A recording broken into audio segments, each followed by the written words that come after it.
Okay, so where do we start with our patient? Okay, and the answer is always the same as I answer everybody, is at the beginning. Okay, so you wanted to be a patient, yes. Do you want to come out? I don't really want to know anything about you, all right? We'll find out. We'll tell you, okay? Right, okay, so you pop yourself down on your own. Just leave you as you are. Okay, so what we want to do is pop onto your back, that's it. What I want to do is to be able to just take it as you would take a patient, a new patient. You've listened to the story. I don't want to know the story at the moment. We'll see how accurate we are, and then she can fill the rest of it in a minute. Is that fair? Mm. Okay, so what we'll do is we'll take a strong indicator muscle. It doesn't matter which muscle you use. I like to use the rectus femoris, knee to the shoulder, only because it's the strongest muscle in the body and it doesn't tend to fatigue so easily. Pull. And we find that everything is working fine left and right. So we're over the first hurdle. She's not universally weak. Okay? Now what I always like to do is tap the reflex on the opposite side. Good, and pull. And we notice that the muscle here goes weak or becomes inhibited when we tap the extensor reflex on the opposite side. This is, again, standard gait mechanism. So when you take a step forward, which you would do when you tap that reflex, the opposite leg has to become inhibited or weak. Okay? So that's normal. If that hadn't gone weak, it would have meant there's probably some spinal, possible cranial, mechanical inhibition to your nerves. So at the moment, we can say everything's fine. Now, I would then go in and find out about her body constitution. Now, her body constitution relates, we can pick this out by the colour which we put on. Now, I don't want to get down that route at the moment today, because otherwise we'll get bogged down with talking about colours and constitutions, and we'll never get to what we want to talk about. So what we're going to talk about now is, let's see where we are, because whatever symptoms she's got, and I presume you've got some symptoms, otherwise you wouldn't have volunteered, why hasn't she got rid of them herself? George Goodhart used to always talk about the innate healer, and I couldn't understand what this was he was always talking about. The innate healer within us all. Okay? And we have an innate healer, and it's called the subconscious memory of everything that's ever happened. Everything we've seen, heard, tasted, touched, and smelled is recorded. Okay? So that when we come across that experience again, we recognize we did the same thing. Okay? Now, I remember talking to the ASK group a while back on colours. Do you remember, Murray, you wanted a lecture on bio differences between different constitutions by body types? And I was telling Sam this because I can remember precisely now that it was 8 years ago. Do you remember when it was at the Hilton? Yeah. What a memory. 8 years. How did I do it? Anybody remember how I did it? How I remember that it was 8 years ago precisely? Because it was the World Cup. And it wasn't the World Cup 4 years ago, it must have been 8 years ago. So that was my lead, that all the papers are full of the World Cup. And I also remember there was only one guy on the seminar. There were 70 girls, odd, and one guy. And I said to him, how come you're here? He said, I don't like football. And if you remember, Italy were playing, and there was this roar during the seminar from the staff around who were all Italian every time Italy scored. Okay, so anyway, amazing. Everything we smell, hear, taste, touch is recorded in what is called the subconscious. So, in other words, the subconscious is that innate healer that can call upon experiences and say, I had that infection 10 years ago, let's mobilize the antibodies, etc. But in your case, for some reason, it's not coming to the foreground. In other words, is she playing a program? Is her body stuck in some old remedy, old program, which is she's unable to sort of activate to heal herself? Because she doesn't look deficient in anything, does she? She doesn't look as though she's desperately deficient. She looks as though she got plenty of vitamin D because she's just come back from, was it Lanzarote? Cos. Oh, Cos, yes, okay. Right. Is she mentally disturbed? Possibly. So everybody uses traditionally the emotional stress reflexes there. Okay.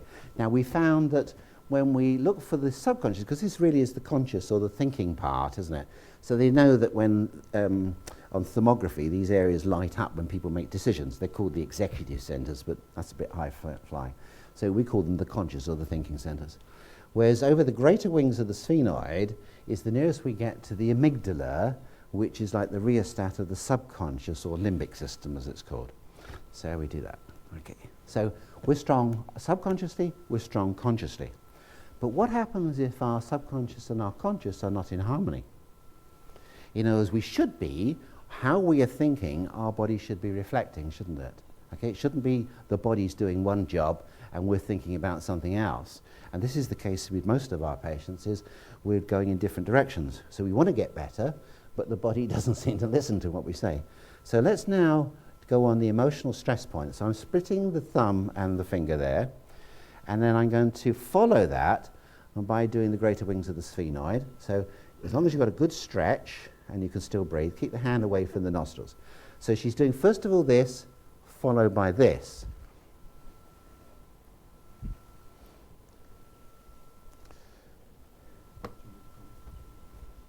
Okay, so flick that one on so they can see the points. Okay, so that's the emotional stress points on the frontal bones there. I use just below the frontal eminence, halfway between the eyebrows and that's exactly where the orbital frontal area of the frontal cortex is. It's about the size of walnuts, just literally sit on the orbit there, and the greater wings of the sphenoid there. So remember what we've done. We've done that one first. So in relationship to the conscious mind, how do you like your subconscious? Oh dear. All these trips to cars and all this sunshine. And she's out completely. They just don't like each other. Okay? Do it round the other way. Take your hands away. So now do the subconscious points first. So in relationship, let's say, to the subconscious, how do you like your conscious? Paul, no problem. Okay? Do it round the other way. So now do the frontal cortex first, and now do the limbic system. Okay, you've got to be, you stay there. Use good words, simple words for patients. So I'm going to give her just 1 minute of some Miron light therapy. So most of you are familiar with the Miron light. This is how we recycle our bottles. That we cut the bottoms off 100 ml bottles, and we put the... Oh, you've taken your hands away. Sorry. You can't go doing things like that. Sorry. Okay, you have to have the reference, don't you? Okay, whenever you are in reference to this, how do you like this? The answer is I like that very much, as we'll see in a moment. Could you, Joe, time 1 minute? Okay, we need to time for a minute. This is why you need a clock in the room with a minute hand. So the points that you're touching on your forehead are what are called the thinking centers or your conscious mind. This is where we make decisions. That's why they're called the executive centers, because they know on thermography, which measures the heat, in other words, it measures the blood supply to that area, that when you make decisions in life, those get more blood to the area, so they're being occupied, being used, utilized. Right? The other points across the temples, use that word because they don't understand greater wings of the sphenoid and this sort of thing, the temples, is the subconscious, which is like the memory of everything, so that when you hear something, taste something, smell something, and feel it, everything goes in and is recorded, and that's like your database. It's just one giant database. So if your data... That's it. All right, I can shut up now. So you see, I've talked to the patient, and in that time, the minute's up. Okay? So now we go in there, and now she's strong. Okay? So her conscious and her subconscious. So we're going to see what the program is that she's running, or what she should be running. Because I would maintain that one of the reasons why a lot of our patients don't get as well as they should do is because their body is doing something different from what their mind is. And if you can bring the two back in harmony, you often bring it in and say, now I can see exactly what it should be. You were telling me about your patient with manic depression, but she keeps showing to the bladder meridian, and we know the bladder meridian is associated with low serotonin, whereas manic depression is always the dopamine points. Okay? So I said, well, I would say she's depressed from the blues with low serotonin rather than manic, although she does sound manic. But I think if you do this, you may well find that you see the true picture. She's stuck in using a program of the serotonin brain chemicals and not the dopamine. She's not displaying the dopamine, which is what she should be. So do this, and you might find, if she weakens, so remember it's the emotional stress points first, followed by the greater wings of the spheno. So you're comparing the conscious to the subconscious. If they go weak, then just put the mirror on light. I'm sure there's hosts of other ways you can do it, but the mirror on light is an easy way, and it takes exactly 1 minute. And you see that beautiful light? Okay. Now, what colour is it? Purple. Okay, anybody else want to come up with a name? It's known in meditation and spiritually as the violet flame. Okay. Now, what colour is it? Black. Okay. Black. Violet flame, okay? Yeah. Now, why is it black when I turn it off? Because this is not a light you see. This is not in the human visible spectrum until I put a light behind it, okay? Now, this is important because this is not, otherwise you say, well, I can't see violet. You can't see violet.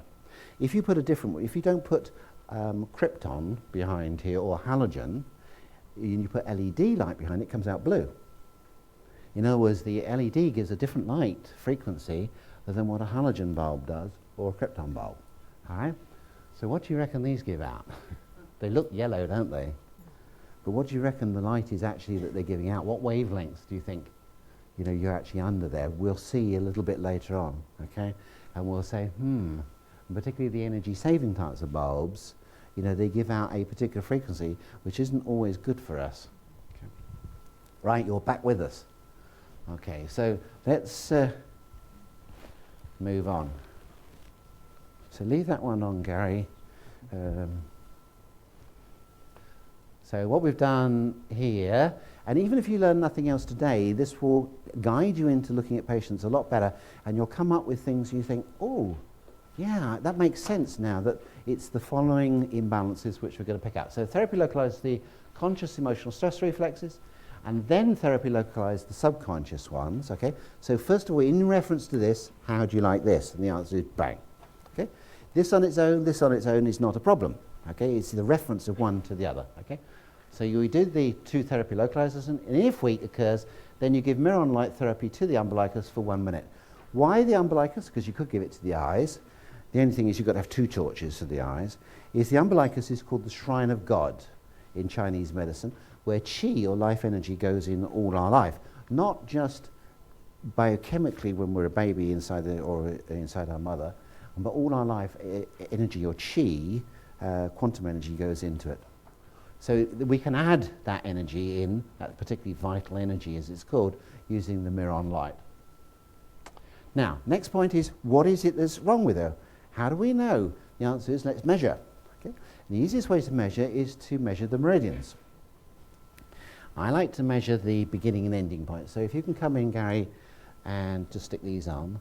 So we're going to go round the yang points on the face. So we have yin and yang. These meridians reflect, this is how I talk to patients, the body system. So they're not necessarily the organ, it's what the organ does. Okay? So we do the small intestine. So we're going to do the yang points on the face. No particular order. If you're like me, it'll be the last one. Doesn't matter which way you start, it tends to be the last one. So that was the gallbladder, now we're doing triple warmer.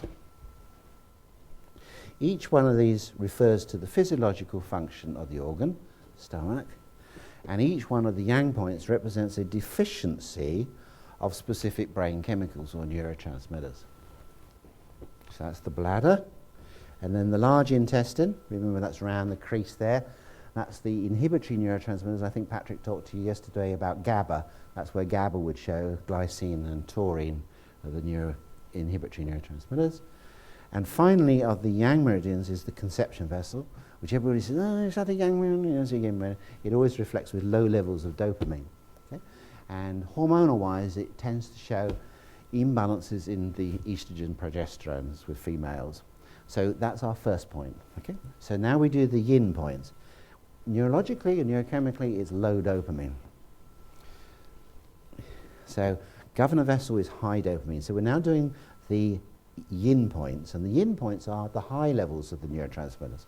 So kidney, lung. Okay, so we've done governor vessel, kidney, lung. Now you're putting the money on the next one. Okay, who thinks it's going to be circulation sacs? We should do a sweepstake on this. Okay, Derby was yesterday, wasn't it?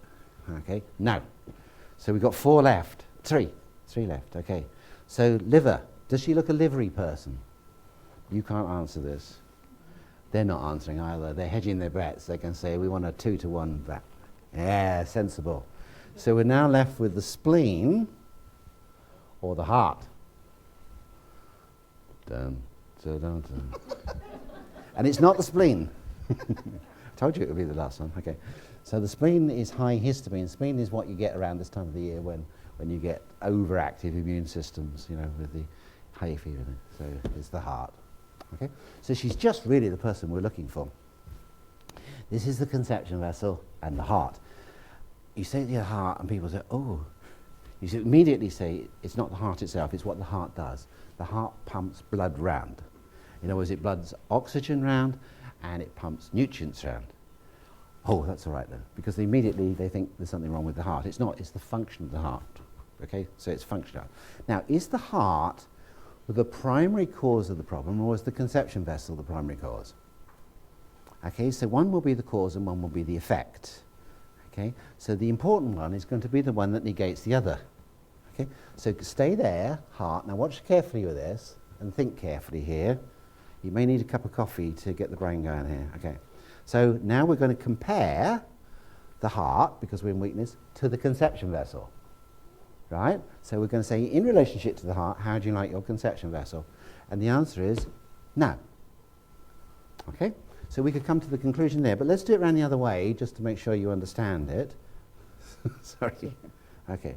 So what we'll do is we'll go for the conception vessel. So in relationship to your conception vessel, how do you like the heart? And the answer is lovely. So which is the primary one?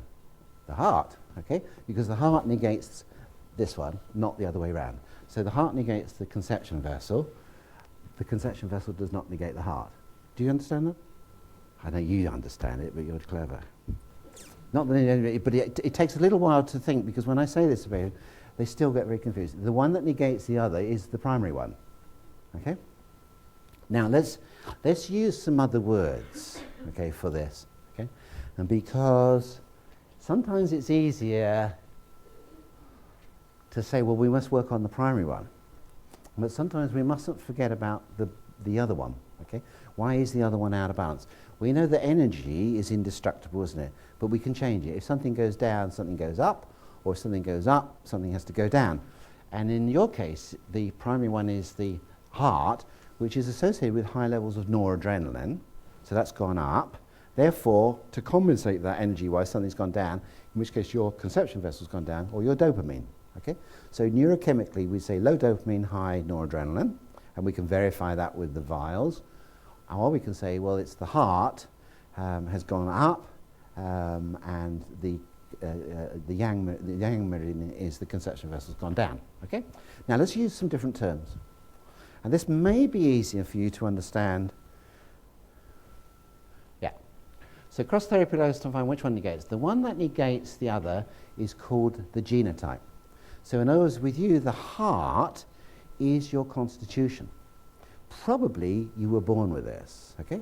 Now we don't know for sure, and it's possible that people will change, but usually our genetics don't, because you've got mum and dad to thank and generations back of all the illnesses that they came in with, and you're basically of a particular constitution. We usually measure that constitution with your green, blue or red. I don't want to go into that sort of side of things at the moment, because we want to get on with what we're doing. Okay, so you've got a constitution. Now, that constitution can be adapted. It can be worked on, that if you're born as a red and you're a little bit low on certain factors which predispose you to cardiovascular disease, you obviously want to do something about that. Because you've drawn the short straw, you've probably got a tendency towards ApoE4 expression and high levels of homocysteine, etc. So you need to look at those factors like the active forms of B6, B12, folic acid, I think, which Patrick talked about a lot yesterday. So this is your red sort of constitution. If you're a blue constitution, you may not get on very well with other things. You know, you probably don't get on with high protein diets, etc., etc. So we're born with a constitution and tendencies genetically for good expressions of some genes and lower expressions of others. Obviously we do express them, otherwise we wouldn't survive. But that is your genotype, okay? That's what you're born with. But we can modify that to make the best. So if you are a person who's got an ApoE4 or a high homocysteine, you can modify that. You don't have to die from a heart attack, okay? It's not compulsory. Because if you take your pyridoxal 5-phosphate or whatever it is that shows, you're going to modulate that in the best possible way. And that modulation of the genes is called epigenetics, okay? That's a nice name, isn't it? Good to think about that name. Okay. So, epigenetics. Now, the other one is how you're expressing those genes right now. So how is your body responding to the environment? In other words, how is it expressing the genetic expression on there? So the genotype is a person, it's inherited instructions that carry within our genetic code. That's your constitution. The phenotype is the composite of a person's observable characteristics, such as biochemical physiological properties, resulting from the expression of the genes as well as the influence of the environment. Okay? So do you understand that? Okay? So your genotype is what you're born with, and it may change a little bit in there, because nothing's really fixed in stone completely. But your phenotype is how you're expressing it. So the phenotype may change. So one day you might come in and you show large intestine and you think, oh, this patient's got parasites. Last week you were just a little bit of premenstrual attention. Okay, another time you might show bladder, it could be, thinking toxic metals, etc. So that may change. Okay, that can change depending upon the environment and issues, from visit to visit. The chances are probably that the genotype won't change. Now it might. We might have helped you to modulate that by putting you on a program, and next time you come you may show to something else. But generally it's the sort of same one. So the genotype is the more fixed one, if you like. So think about it in that way, and that's the one which is the primary one. So if we look at that and give her something to help her with her heart meridian, it may in the long term do her a lot of good. But it's not necessarily going to get rid of her parasites, okay, immediately. It may boost her immune system up over a much longer period, but we may actually have to give her something to clear out the garbage or the toxins or the infections in there, right? So the next thing is to find out, what the things are, okay? So what we do now is to let's work off the body one first. So what we're going to do is go to the conception vessel and see what it is that's causing the problem. Now the conception vessel is the body or the phenotype, and this is likely to be a change in her constitution. What changes our constitution primarily is infectious diseases, toxins, and allergies. So it's likely to be one of those three. All right, so let's start you off in weakness, and what we'll do is we'll take you through the different eye positions. Just follow my finger. So we take her up to the left. These are the neuro-linguistic programming ones. So we're going to go to the left and up, which is usually an indication of nutrition. So we're looking to see what strengthens. So we go to the left, left, left, and strong. That means we've clicked in on a toxin. Okay. Left and down is structure. Often structure will show up on the phenotype, of course, because mechanical problems will alter how the body expresses itself. They will not alter your big genetic constitution, okay?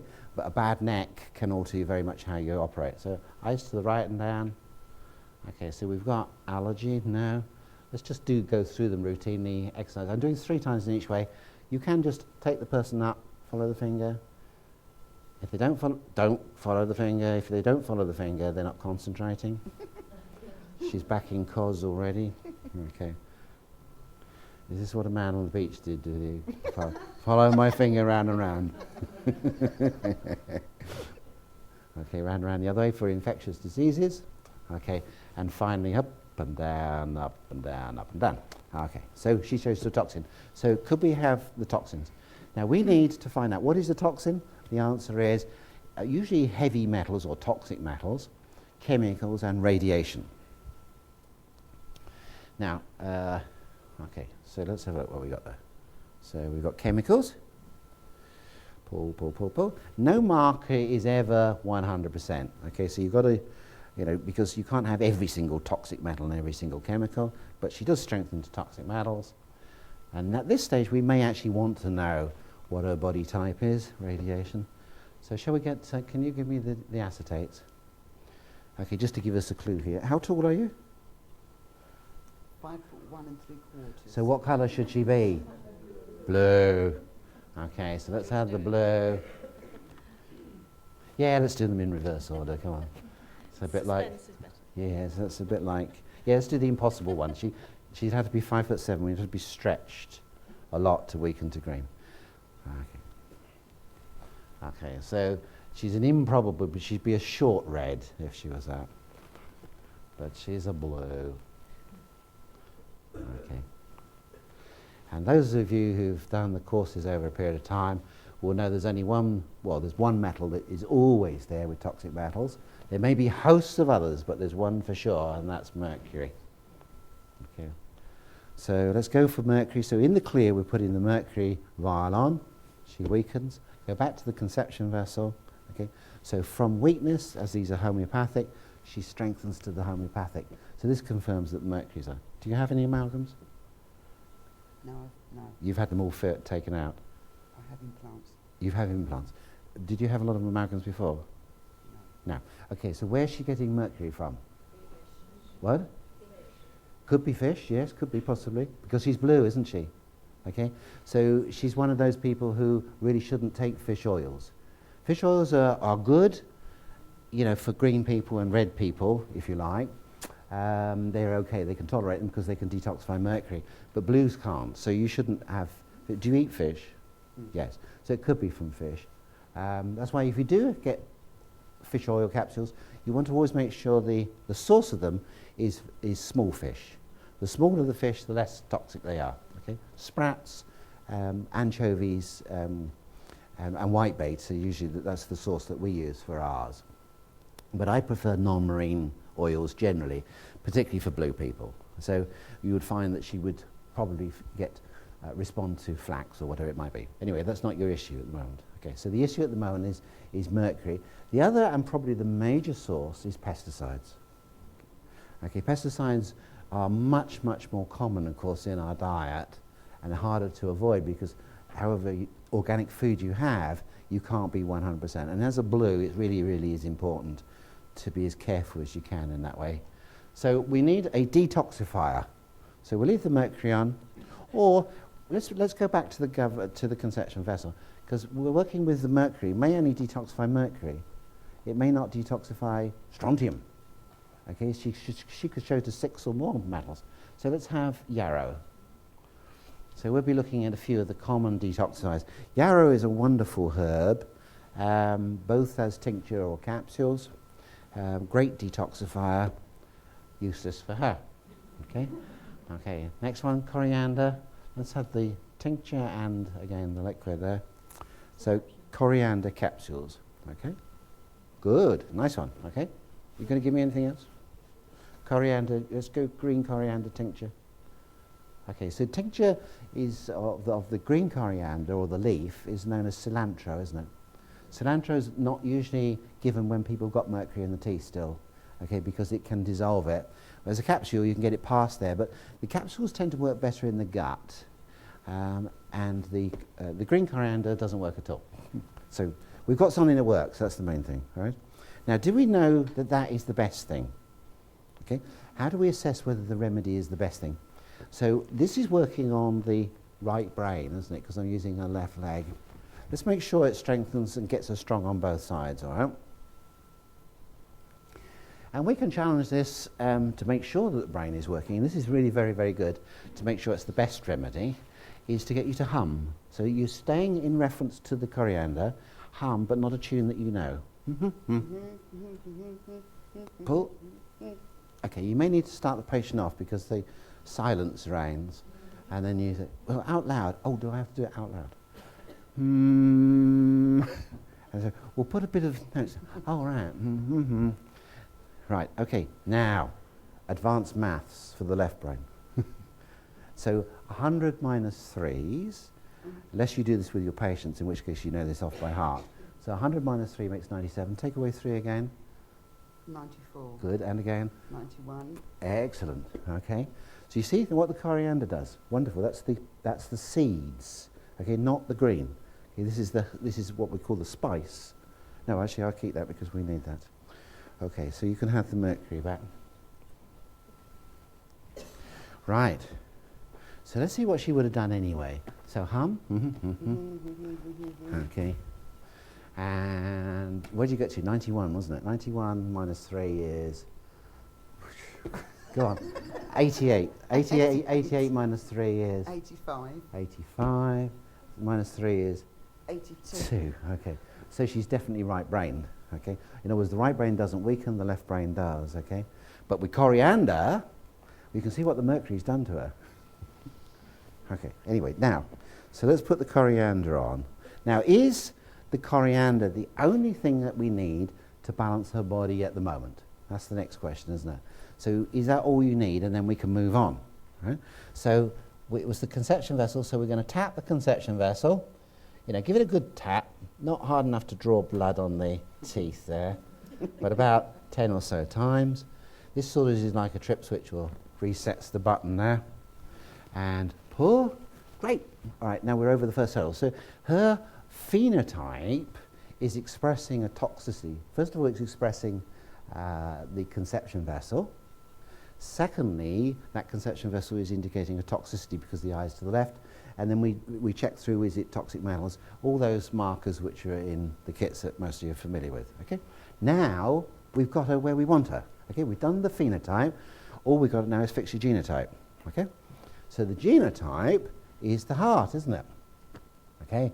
And this is perfect. We couldn't have chosen, or we didn't choose, you chose to be the body. So it hasn't fixed the heart, so the coriander doesn't fix your genotype, it fixes your phenotype. Okay? So now we find out what it is. So let's do the same things. Eyes to the left, left, left. So 3 times to see if nutrition shows. No. Eyes to the left. Let's follow the finger. Okay. It's easier to do this 3 or 4 times. Habituation, it's called neurologically, rather than trying to hold that eye position. It's very difficult to hold the eyes in that position. So eyes to the right and down. Eyes across for exercise. As you're doing it, say to yourself what they are. Eyes to the right and up is dehydration. I usually like to incorporate a bit of inspiration, expiration here as well. So just breathe in deeply and out. Hold it, pull, breathe normally. So that just tests the cranium, so that you're doing the respiratory mechanism, and that's okay. And then round and round. So as I say, structural problems don't usually show on the genotype. Because the genotype is what you're basically within your genes. So you wouldn't expect it particularly to show, because they're acquired structural problems, aren't they? They very rarely have an effect on your core health. You know, they can make people feel lousy, they can be in a lot of pain, but it rarely moves them up in their core health. The core health is your genes and how you're operating. Right, so up and down, up and down, up and down. And she strengthens to up and down. Absolutely wonderful for the seminar today. Perfect. All right, so we've got a toxic and a hypoxic. Okay, right, so we've got 5 minutes left. Now, in the bag there, yeah, you undo the bag. Now, what does hypoxia mean? It means less oxygen than is optimal, all right? So what would be the best marker from weakness to use to see if she strengthens to oxygen? Is oxygen. Good, so first marker would be oxygen. That verifies it completely then, doesn't it? Good. Case confirmed, you're short of oxygen, okay? She's the type of person who should go outside on a howling day and open your mouth up, okay? You'll feel champion then, okay? Now years, that's enough at the moment, okay? Years ago, whenever I mentioned hypoxia, I used to always say hypoxia, that's an indication of iron, or possibly of iron, for microcytic anemia, or B12 for macrocytic anemia. And sometimes we used to add a bit of magnesium peroxide when it was available in there as well to get the oxygen up a bit. And that was it. Move on to the next subject. But I didn't realise I would be doing a whole seminar on hypoxia one day and finding enough things to talk about for 8 hours or 6 hours. Okay, so you go back to your seat. We'll have you back in a minute. Okay, so now what we've got to determine is what is causing our hypoxia. Okay, so it could be structural, but we cleared structure. It's not. It doesn't appear to be that. But certainly, lesions of the cranium, the neck, the thorax, the rib cage, the ziphioid sternum, manubrial sternum can all be involved. It's possible there. Okay, it could be biochemical and it could be emotional. Now, if it's biochemical, we need to have a protocol of where to go. Okay? Now, I want you to just visualize just before we break. We take a deep breath in. Air goes into our lung. No, you don't have to do it. It's all right. I said visualize. Oh, it was yesterday we were doing all the breathing. Yes, that's right. Okay. Everybody breathe in then. Now, you just imagine breathing in. Imagine the air going into your lungs, going down your different tubes, those branches to the bronchioles, to the small areas. And the little bubbles on the end called the alveolar. Okay, these are little sacs. And those sacs are very, very rich in blood vessels. And because the blood vessel is actually on the surface of the alveolar, so the air goes across from the alveolar into the blood. When we want to get the oxygen across, obviously, we don't want to get the other gases across, we don't want to get nitrogen. So we want to get oxygen across from the alveolar sac into the blood capillaries, okay, which are parts of the pulmonary artery. Okay? How does it get across from the alveolar into the blood? Yeah, amazing really, isn't it? Anybody know? And it does it by a thing called diffusion. Okay? Nothing magical about it at all. It's the pressure is greater in the lungs than it is in the blood of oxygen.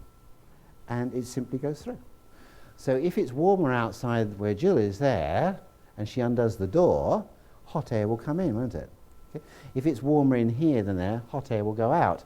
And it's the same thing with gases, but particularly here is the lung. The pressure is greater of oxygen, the partial pressure of oxygen, as we'll see, is greater in the alveolar than it is in the blood. So it simply goes across. But what's it got to get across to get into the blood? And the answer, it has to go across the cell membranes of the alveolar, because they're made of cells, but it's only one cell thick there, but nonetheless it's got to get between the cells or across the cells, and then it's got to get the cells of the capillary to get to the blood. Okay, so this is clever because you've got a couple of membranes, you've got a couple of doors to go through before you can actually get there. So it's like having the door shut there and the door shut out to the foyer there. Okay, so we've got to go through two, okay? So we've got to be able to have those portals or doors flexible enough for oxygen to diffuse across. Now, if those portals, those doors, are all made of oils, okay? Technically, they're called phospholipids, okay? But they're basically made of oils, usually one saturated oil and one unsaturated to give the flexibility. Now, if those doors are solid, we're not going to be able to open them, are we? And what will make those membranes solid will be if those oils are oxidized. In other words, they've gone rancid. Have they been oxidized from oxidative damage or reactive oxygen species, free radicals, you might want to call them? Are we full of hardened fats? And because we've been having too many trans fats, you know, those heated vegetable oils which twist and then act more like saturates? Or are we chock-a-block with hydrogenated vegetable oils which make the unsaturated more solid? Are we on a good margarine diet? And so we've got margarine in our lungs, okay? So that's the first border we've got to get across. Is the phospholipids okay? Now you've got the oxygen into the blood. How does the oxygen get from the blood into the red cell? The answer is the capillaries are so small in the alveolar, only a red cell can go across there. Okay? And in fact, the red cell has to bend sometimes to get round the corners. Okay? So there's only room for the red cell there. How does the oxygen get from the blood vessel then into the red cell? Diffusion. Okay? So it's got to get across the red cell membrane. So the red cell membrane also has to be ideal. Okay? Because red cells only live for 4 months. By that time, they're battered completely and hardened. Okay? They've lost their flexibility, and then we get rid of them through the reticular endothelial system. So they're battered by oxygen molecules, which oxidize them or they go rancid, basically. Okay? So we've got to get our oxygen then into our red cell. Okay? And once it's in the cell, we're away. And there's a special carrying molecule in that cell called hemoglobin, which locks the oxygen on. Okay? So that's the next thing. That red cell then goes down all the tubes, and eventually it gets to your big toe. Okay? Now, how does it get out of the blood vessel into the tissue of your big toe? By diffusion, because the oxygen level in your big toe is less than what's left of your oxygen by the time it gets down to your big toe. But it still nonetheless should have more oxygen in the blood. So again, everything is saturated in oxygen. So who gets the cream of the oxygen supply? The heart, because the heart is the first branch off. Once the pulmonary vessels come back from the lung, fully oxygenated, the blood is not used in the heart, in the right atrium, right ventricle and so on, but it goes into the left ventricle, okay? It comes back from the lung to the left atrium, to the left ventricle, squeezed, no blood is used, no oxygen is used in that, and the first branch off is the coronary vessels. So the first branch, the boy who gets most oxygen, is the coronary vessels. Why? Because it needs to supply the heart, which is working 24/7. Well, you hope it is. Okay. Now, more oxygen you've got a bigger danger also of more reactive oxygen species being formed as a result there, which leads to damage of the vessels in the heart. Okay. So oxygen is good, providing there's no anything which is going to create reactive oxygen species in there. So now we've got the oxygen in there, and eventually the pressure will get down to the big toe. So phospholipids are really important. Hemoglobin is really important. And we're going to spend quite a lot of time just talking about hemoglobin because it's a lot more important than what you'd ever imagine. The third thing is we now get it into the big toe, into the cell of the big toe, let's say, okay? And where does it work in the cell? You know, you've got the cell, so you've got your cytoplasm of the cell, and in the middle you've got your nucleus, and then you've got your boiler, your powerhouse, or the mitochondria. It's in there that the oxygen works, so we've got to actually get it across the cytoplasm cell, or the outer membrane of the cell, and across then the mitochondrial. And the phospholipid structure of the mitochondrial membrane is different from the cytoplasm. It has different oils in it, okay? So now we've delivered it into the furnace. And once it's in the furnace, who gets hold of the oxygen and binds it in the mitochondria is coenzyme Q10. Okay, so we've got three things to look at. So it's very easy, really, and after the break we'll come back. But so our three challenges with hypoxia is, does the patient strengthen to phospholipids? So we made a composite of all the phospholipids. Do they strengthen to hemoglobin, or do they strengthen to CoQ10? So this whittles you immediately down to say, I know precisely, what's your question now? Vivian. I know exactly where Vivian's problem is. Now, I don't actually know, but we will in a minute, okay?